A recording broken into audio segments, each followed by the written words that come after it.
అధికార కాంగ్రెస్ కు సవాల్ విసిరారు బీఆర్ఎస్ వర్కింగ్ ప్రెసిడెంట్ కేటీఆర్.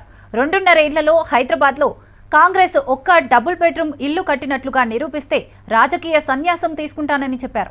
అధికారంలోకి రాగానే హైదరాబాద్ లో ప్రతి ఇంటికి 24 గంటల తాగునీటి సరఫరా చేస్తామన్నారు. కాంగ్రెస్ వల్ల రియల్ ఎస్టేట్ దెబ్బతిందని ఆరోపించారు. నిర్మాణ కార్మికులు ఇబ్బందులు పడుతున్నారని ఆరోపించారు. కుకట్పల్లి నియోజకవర్గం కార్యకర్తల సమావేశంలో పాల్గొన్నారు కేటీఆర్. రాజ్యం అంటే శనివారం ఆదివారం వచ్చిందంటే ఇండ్లు కూలగొట్టే రాజ్యం, హైడ్రా పేరిట అరాచకం చేసే రాజ్యం ఇందిరమ్మ రాజ్యం. గుర్తు తెచ్చుకోండి, ఎక్కడో కాదు, మీ కూకట్పల్లిలోనే మీ ఎమ్మెల్యే గారు పిలిస్తే నేను వచ్చినాను. బుచ్చమ్మ అని చెప్పి ఒక మహిళ, బుచ్చమ్మ ఒక మహిళ, పాపం ఆమె ఇంటి మీద నోటీస్ వేసినారు హైడ్రా వాళ్ళు, నీ ఇల్లు కూలగొడతామని చెప్పి. ఆమె సొంత ఇల్లు కూలిపోతుందనే బాధతోని వాళ్ళ బిడ్డ ఇంటికి పోయి బాలానగర్ లో ఆత్మహత్య చేసుకున్నది, ఉరిబోసుకున్నది, భయంతోనే చచ్చిపోయింది. అట్లా ఒక బుచ్చమ్మ గారు కాదు, ఇవాళ రాష్ట్ర వ్యాప్తంగా వేలాది ఇండ్లు, అది ఖమ్మంలో వెలుగుమట్ల కావచ్చు, మహబూబ్ నగర్ లో ఉండే దివ్యాంగుల కాలనీ కావచ్చు, హైదరాబాద్ లో హైడ్రా పేరిట మూసీ పేరిట చేసే అరాచకం కావచ్చు. కట్టిన ఇండ్లు ఒక్కటి కూడా లేదు హైదరాబాద్ లో, కానీ కూలగొట్టిన ఇండ్లు ఎన్నున్నాయంటే వేలాది ఇండ్లు. ఇవాళ గరీబోళ్ల ఇండ్లు, గరీబోళ్ల కొంపలు ఇష్టం వచ్చినట్టుగా ఈ 2.5 ఏళ్లలో కూలగొడుతున్న ఒక చెత్త ప్రభుత్వం, దుర్మార్గమైన ప్రభుత్వం కాంగ్రెస్ ప్రభుత్వం. 200 నుంచి 10 రెట్లు పెంచుకొని 2,000 చేసుకున్నాం.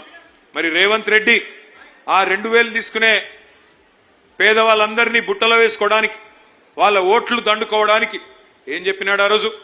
అత్తకి 4,000, కోడలికి 2,500 అన్నాడు. ఒక్కరికన్నా కనీసం 2.5 ఏళ్ళు అయిపోయింది, ఒక్కరికన్నా 4,000 రూపాయలు ఎక్కడన్నా వచ్చినాయా?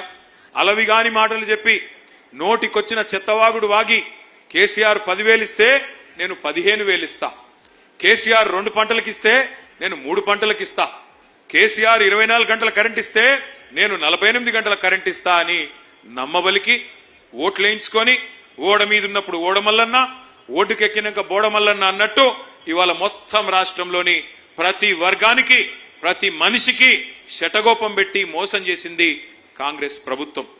డి హబ్ పేరిట డయాగ్నోస్టిక్ పరీక్షలు, 24 రకాల వైద్య పరీక్షలు ఉచితంగా చేసుకున్నాం. అట్లాగే హైదరాబాద్ అంటే ఒకనాడు గాంధీ, ఉస్మానియా, నిమ్స్, ఈ 3 తప్ప ఒక్క కొత్త ఆసుపత్రి కూడా కట్టలేదు 65 ఏళ్లలో గతంలో ఉన్న ప్రభుత్వాలు. ఒక్కటంటే ఒక్క ఆసుపత్రి కూడా కట్టలే. అప్పుడెప్పుడో స్వాతంత్రం రాకముందు నిజాం నవాబు కట్టిన గాంధీ, ఉస్మానియా, అదేవిధంగా Nizam's institute of medical sciences, NIMS Panjagutta, ఈ 3 తప్ప హైదరాబాద్ లో ఒక్క కొత్త ప్రభుత్వ దవాఖాన కూడా 65 ఏళ్లలో ఏ ప్రభుత్వం కట్టలేదు. అదే మన నాయకుడు కేసీఆర్ గారు హైదరాబాద్ లోని పేద ప్రజల కోసం 1 కాదు 2 కాదు 4 TIMS hospital, Telangana institute of medical sciences, ఒక్కొక్కటి 1000 పడకల ఆసుపత్రి, సనత్ నగర్ లో, ఎల్బీ నగర్ లో, అల్వాలలో, గచ్చిబౌలిలో, ఉత్తరం, పశ్చిమం, దక్షిణం, తూర్పు అన్ని వైపులా 4 వైపులా 4,000 కొత్త పడకలు, అందులో 3వ వంతు ఐసీయూ, ఈ రకంగా ఏర్పాటు చేయడం జరిగింది. కానీ అదే కేసీఆర్ ప్రభుత్వం వచ్చినాక సంవత్సరం తిరగకుండానే 24 గంటల కరెంట్ ఇచ్చిన మాట వాస్తవమా కాదా? ఇచ్చిన మాట వాస్తవమా కాదా? నేను ఇవాళ మీ అందరికీ కూకట్పల్లిలో వాగ్దానం చేస్తా ఉన్నా, మళ్ళీ తిరిగి వచ్చేది 2028లో ముమ్మాటికి గులాబీ జెండానే వస్తుంది, కేసీఆర్ గారు ముఖ్యమంత్రి అవుతారు. నేను మీకు వాగ్దానం చేస్తా ఉన్నా, మీ ఎమ్మెల్యే గారు ముందే చెప్తా ఉన్నా, 24 గంటల కరెంట్ ఎట్లా అయితే ఇచ్చామో హైదరాబాద్ మహానగరంలో 24 గంటలు మంచినీళ్ళు ఇచ్చే బాధ్యత కూడా నాది అని చెప్పి నేను మీకు విజ్ఞప్తి చేస్తా ఉన్నా. తప్పకుండా ఇది చేసి చూపెడతా అని చెప్పి కూడా మా ఆడబిడ్డలందరికీ నేను